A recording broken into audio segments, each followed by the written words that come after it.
All right, I'm here with Nansemond head football coach Alonzo Ricks Jr. as the Warriors gear up for the 2023 campaign, competing in this Landstown Team Camp with about a dozen or so schools, coach, from all across the area, not just Suffolk in the Southeastern District, but the Beach, the Eastern District. It's got to be nice to see some different squads as you gear up for the campaign, right? Definitely. 1,000% agree. I'm thankful that Coach Jackson, man, in Landstown did this camp.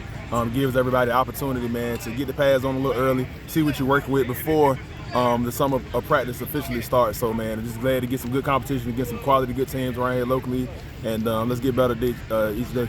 I know it's just one night, it's team camp, nobody will remember it come August, September, October, November, but it looks like you got some diversity with your offense. You can run the ball a little bit, hit some screens, and you have different ways, and I think it also begins with your dual threat at quarterback in Alkendric Overton, who's a pretty special kid. He's a special young man, definitely outfield general, and looking for bigger and better things coming in his senior year. He was able to do some things today, not so pretty much with his legs, but with his arm, and then just making the right reads on some different runs, some RPOs, and up front took, did what we needed to do, and we did some things. So, just excited to see what it'll look like the next 2 days. Yeah, definitely. All you coaches that have quarterbacks of that ilk, definitely hold your breath when it comes down to you don't want to see any hits with him. Get that yellow jersey on, and he can be a thousand type of guy rushing, passing. Definitely can. You have some weapons around him, though, and I think the one that stands out physically is a kid who just recently committed to James Madison and Manny Azagu. He made a play tonight offensively, but I know he's being recruited for defense, and he's a pass rushing specialist there. He is. He's another terrific young man. Works really hard, and we're looking for big and better things for him this season. He had a heck of a season last year. We're praying for health and strength, and he can duplicate that this season. He had some pretty good plays tonight, did some good things along with some other young men. So we got a chance, like you said earlier, we got a chance to really get some quality depth and see where our guys could be, and that's something we're going to try to pride ourselves on the next 2 days. Like a lot of teams that have success, and you had that big finish last year beating your rival in Kings Fork, get springboard into the playoffs, you had those headliners such as an Overton and Azagu, but some other supporting cast players people should watch out for. I think you got to look at certainly Nick Grier, Melvin Brown. Tell me about them and some others that can step up. Man, I mean, Nick Grier, man, he's a part of that bubble crew. This bubble crew? Class, yeah, the bubble crew. Okay. They were freshmen when we had the COVID Suffolk bubble, and just watched the maturation for these guys in the last 4 years, seeing how they developed on the field and off the field, and doing the things they've done is really exciting.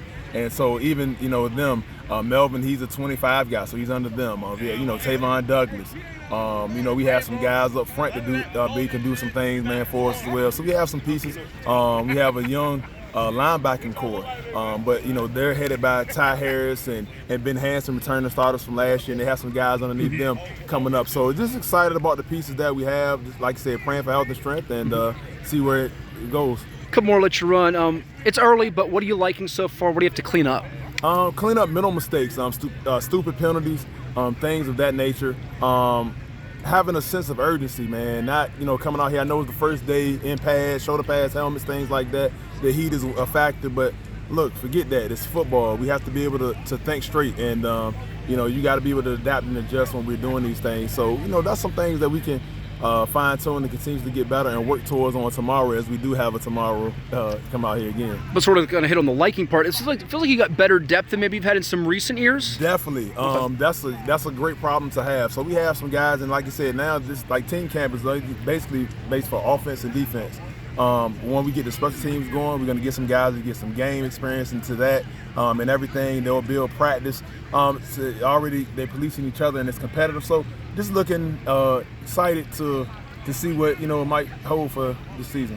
And lastly, I know you're not looking at the playoffs right now because it's only July, so you worry about November when it gets here. But you have to be excited about what your region has, obviously, with Maury, and you have Woodside, Warwick, and Kings Fork jumping up. It can make for a compelling stretch run if you guys stay healthy and do what you're supposed to. It is. I said it last year that I thought the Southeastern District was tough from top to bottom. I believe it again. It'll be, again, a very battle-tested and a very a hard out for any week, whoever you play. And you got some programs playing some top-tier teams before we get into our district play, and even in 5B, man, it's just tough, man. It's just tough. So I'm looking forward to all the competition that's going to be bestowed upon us, and we try to get out the best way we can. Well, thank you so much. The nicest guy at Nansemond. It's not Ed Young, it's Alonzo Ricks. We'll see you soon. That's my guy. I appreciate it. All right.